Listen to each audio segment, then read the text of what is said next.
दिन में समस्त को 3000 टंका भत्ता प्रदान करेंगे नचेत विधानसभा पंचायत निर्वाचन पर साधारण हिताधिकारी माने ये प्रश्न सम्मुखीन होगापी प्रस्तुत हूँ। विद्याधर महांती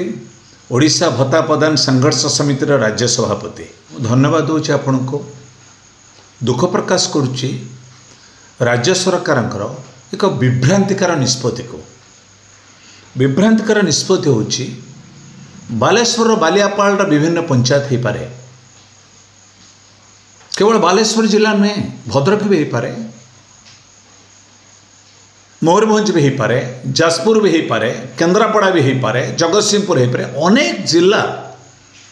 खबर आसी पहुँचुची से माने धमक दौरान बीएसएस कहतु डीएसएस कहतु जे आमे अयोग्य घोषणा करूँ आम अयोग्य घोषणा करूँ क्या हिताधिकारी मान को पैसा बंद कर दिज्व कहीं बंद करेंगे कौन पर बंद करेंगे मोर ये प्रश्न हूँ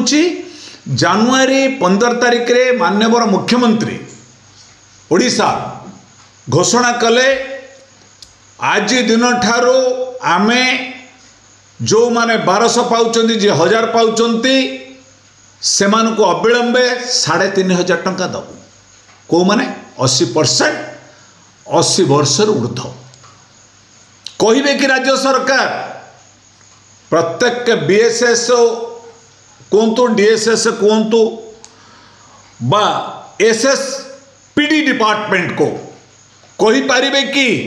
समस्त को पाइछन्ति बोली पिछला कही पारिबे कि अद्यावधि 5 वर्ष एरिया जो मैंने 1000 पाउले 2500 12500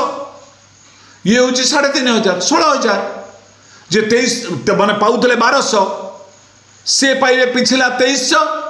प्लस तांकर हूँ हिसाब कले से पाइबे आपंकर 16000 हिसाब 15000 ये टंका एबे जुलाई हला जून शेष सुधा देइचंती कि पाइना किंतु कहते कौन अनेक जगार भूल किसी हिताधिकारी पैसा पड़े आम अयोग्य करूँ भत्ता बंद करूँ कहीं अयोग्य किए अयोग्य हूँ विभागीय अयोग्य होती डीएसएस अयोग्य होता अधिकारी बीएसएस माने भूल बाटबारणा करुँच एसएसपीडी डिपार्टमेंट कहीं मधुबाबू पेंशन योजना कहतु एनएसएपी कहतु मिलित भाव में एसएसईपीडी राज्य सरकार जो सर्कुलर कर they are answerable for beneficiary नक धमक दौरान बंद करदेबू जहाँ को बालियापाल मुझे देखुली एक टीवी बाइट रे जहाँ को बंद करदे बोले कहते सी 80 वर्ष ऊर्ध अच्छे ना नाई केमी अयोग्य है राज्य सरकार ये एक विभ्रांतिकर कथा कही साधारण हिताधिकारी को डिमोरालाइज कर आत्महत्या करने को बाध्य करुँच नूतन हिताधिकारी राज्य सरकार कहले 17 लाख नूतन भाव दरखास्त अच्छी कहीं करूना से कहीं दि जाऊ ना 3000 टंका भत्ता दवाई सरकार आज काली कही कही कही कही जुलाई मास होगला ए जावत सरकार कौन सिद्धांत नेले नहीं प्रत्येक जगह कहते आम तो कह बाध्य हबू आज देदेबू काली देदेबू मानवर आईन मंत्री कहतु मानवर उपमुख्यमंत्री महोदया प्रभाती परिड़ा कहतु आमर मानव विभाग मंत्री नित्यानंद गंड साहेब हूँ ये 3 जन तो मेन कहते ना ये 3 जन को कथार तालमेल रहुनी तेणु से अयोग्य घोषणा को सरकार जो धमक हिताधिकारी गरीब लोक मुझे निंदा करुच्ची ये पैसा आपण हाथ में देते बैंक आरटीडीएस करके आरटीएस आपण कौट आप घर चोरी करना हिताधिकारी माने लेटेस्ट रिव्यू जदि भूल कार थाए मुझे नहीं ताको टाइम देवे क्लियर करेंगे जो 80 वर्ष कम अच्छे भूल देते तार हियरिंग करेंगे latest call the hearing SSPD department honourable सचिव होती RS Gopalan let issue the circular to the person you clarify आम तो नुह अयोग्य आपण मैंने द होल डिपार्टमेंट अयोग्य ए पर्यंत आपण को कहवा को चाहे बीबीएसए जाको भिन्न भीम भोई भिन्नक्षम सामंत अभियान कमिटी गोटे बोर्ड थिला बोर्ड गठन हो पारछि बीबीएसआर बोर्ड अच्छी ए जबत वर्षे हो गला सरकार गोटे बोर्ड गठन करने कोटे डिजेबल पर्सन माने ताको कथा उपस्थापन करिवे the government is remaining silent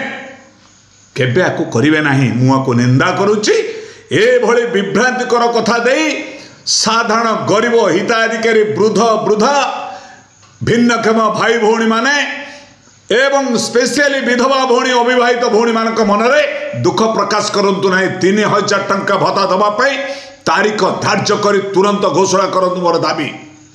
eighty गोटिए कथा कही रखे बेसी सब कहिबी नाही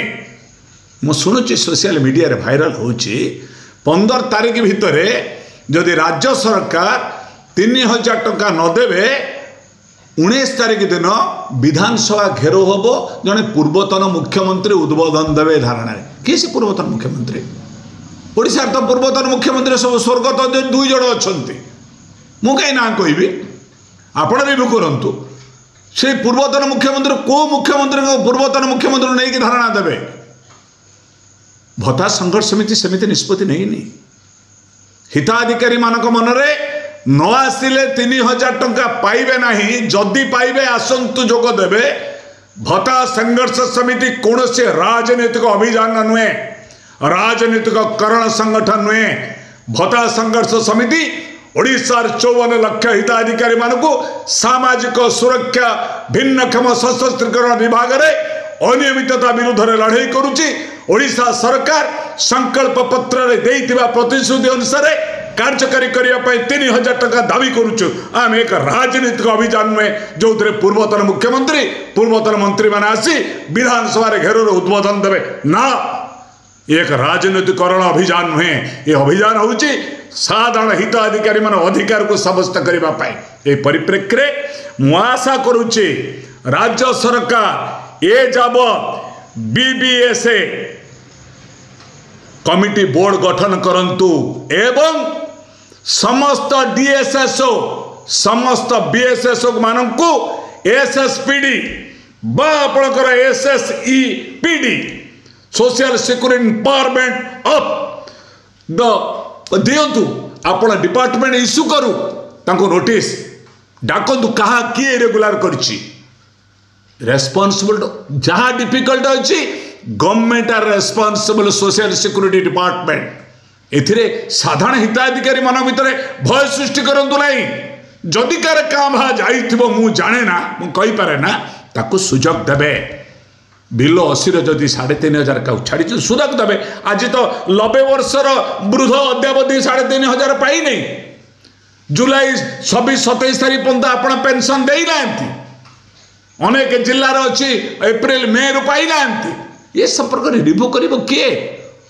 गवर्नमेंट विभागीय मंत्री अच्छा विभागीय सचिव अच्छा ये बोर्ड नहीं बोर्ड नथिबार जोगु सबु कथाटा को त्वरित करने कार्यक्रम रखाऊँगी मु आशा करुच्ची राज्य सरकार तुरंत भीम भोई नाम नामित सामर्थ्य अभियान एक बोर्ड गठन करने सहित अयोग्य हिताधिकारी कही मन भितर भय सृष्टि न करी निजर अयोग्यता को स्वीकार करेंगे आगामी दिन में समस्त को 3000 टंका भत्ता प्रदान करेंगे नचेत विधानसभा पंचायत निर्वाचन पर साधारण हिताधिकारी माने ये प्रश्न सम्मुखीन होगापी प्रस्तुत हूँ आमर कौन विधानसभा घेराव ना कौन मान्यवर पूर्वतन मुख्यमंत्री माने उद्बोधन देवार ना भत्ता संघर्ष समिति आज टीवी मीडिया आगे मुझे स्पष्ट कर दूची आशा करुच्ची समस्त हिताधिकारी बंचापी जो संघर्ष करुँच संघर्ष निश्चित भाव में पूर्ण हम जय जगन्नाथ जय जगन्नाथ।